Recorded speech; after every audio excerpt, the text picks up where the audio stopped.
Hello again, my little conscripts, and welcome to another Warhammer 40k Mordian Glory video. In today's episode, we will be continuing to review the contents of the 10th edition Imperial Guard Index, this time casting our critical eye over everyone's favourite motivational speakers, the Commissars. These black-clad officers are responsible for maintaining morale in troops via any means necessary, even if it is via the barrel of a bolt pistol levelled against the head of a hapless soldier. Commissars are an iconic unit for the faction and ironically beloved by guard collectors. There are very few commanders who don't have one or three of these things in their collection.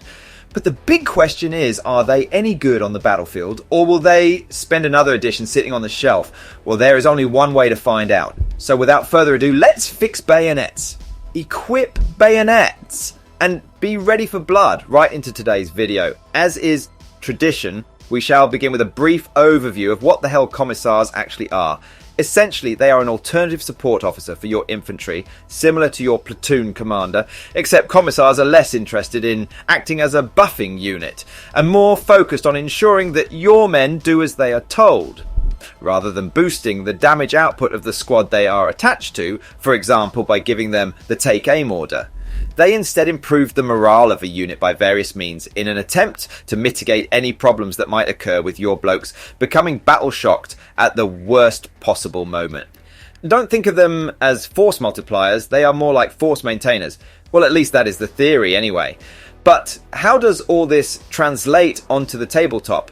Well, let's begin by having a look at the unit profile. The Commissar has a movement of 6 inches, toughness 3, save of 5 up, 3 wounds, leadership of 6, and finally an objective control of 1. This is pretty much a standard issue Imperial Guard officer profile, with the notable exception of the better leadership, which he of course will pass on to any mob of blokes he's leading. This is the first of many morale boosting attributes we see our black-coated friend bring to the party. Also, and I am skipping ahead here slightly, but he has a 5 up invulnerable save.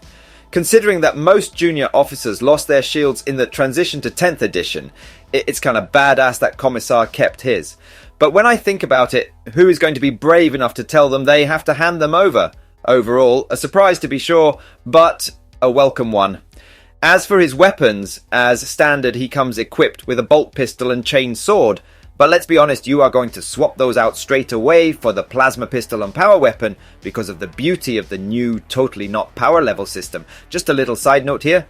If in the future Games Workshop reintroduces proper points, then just take the cheapest loadout for all your guard officers. Remember, they're not space marines. Guard characters do not do damage, so any extra points spent on giving them fancy equipment is a waste. However, let's get down to brass tacks. The most interesting thing about the Commissar is his abilities. To start off, he is a leader, and he can join any battle line infantry unit such as the shock troopers or the gas mask boys, and he can also be attached to elite troops like the stormtroopers. In my opinion, overall, he's probably better off leading the line infantry. We then get to his unique stuff, and this is where things get good. Summary execution is back, and praise the God Emperor, it actually does something. Once per battle round at the start of any phase, you can select one friendly guard infantry unit that is battle shocked and within 12 inches of the Commissar. One model in that unit is destroyed, and that unit is then no longer battle shocked. If you are smooth brain like me, this means each Commissar can shoot one guy a turn and then that unit stops crapping its pants. Now this is very useful because it hard counters stuff that screws with your battle shock mid-turn, such as the Screamer Killer. And it also helps protect you from losing out on primary points too. For me, what is staggering about this whole process is the Commissar affects a huge area of the board. I really only expected him to just look after his own unit, but nope. Not only is his own squad more likely to pass morale tests because of his improved leadership, but also he covers a 24-inch bubble with this ability.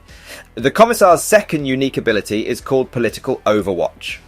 While another officer is in the same unit as this model, you can re-roll battle shock tests for that unit.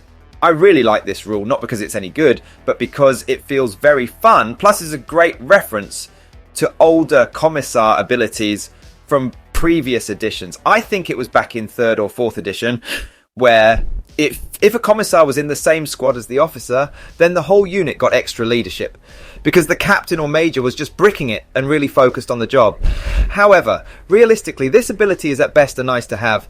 I would not plan on doubling up all my squads with officers and commissars, as that is going to get pricey quickly. And I don't think it's worth the points investment, especially when you consider the fact you already have stratagems to automatically pass battle shock and the Bolt Pistol Boy's own execution ability. And this fluffier trend continues with this character's final quirk, which is the orders it can do. Most officers can issue all of the different orders that are available to the guard, the only exception being infantry commanders will only talk to people with legs, and tank commanders will not having anything to do with those trouser-wearing peasants.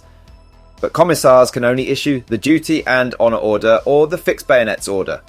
Honestly, even though this is a massive limitation of the model and is the primary reason for them not being all that good, I love it.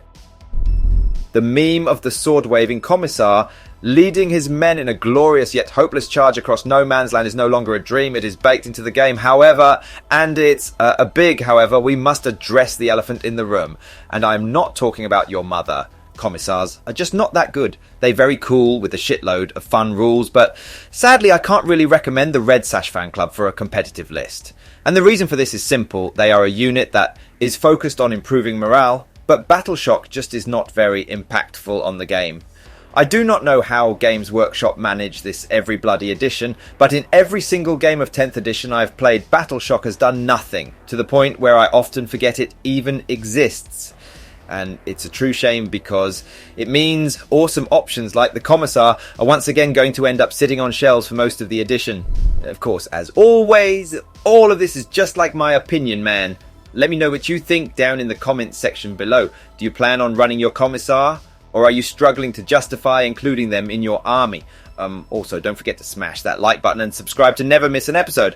And if you found today's video particularly fun and informative, then please consider becoming a channel member. You get loads of cool perks, with the big one being access to the Mordian Glory Discord server. This is an online community with over 2,000 active members. It is always popping off in the MG Discord. We have channels for all aspects of the hobby, from tactics and army list discussion to painting and modelling. And I just want to take a moment to thank all of the current members and Patreons. You guys are the lifeblood of the channel, and I truly could not do this without you. Thank you all for your amazing support. Thank you for doing your part, but that's all for now. Thanks for watching. And of course, as always, I will see you guys next time.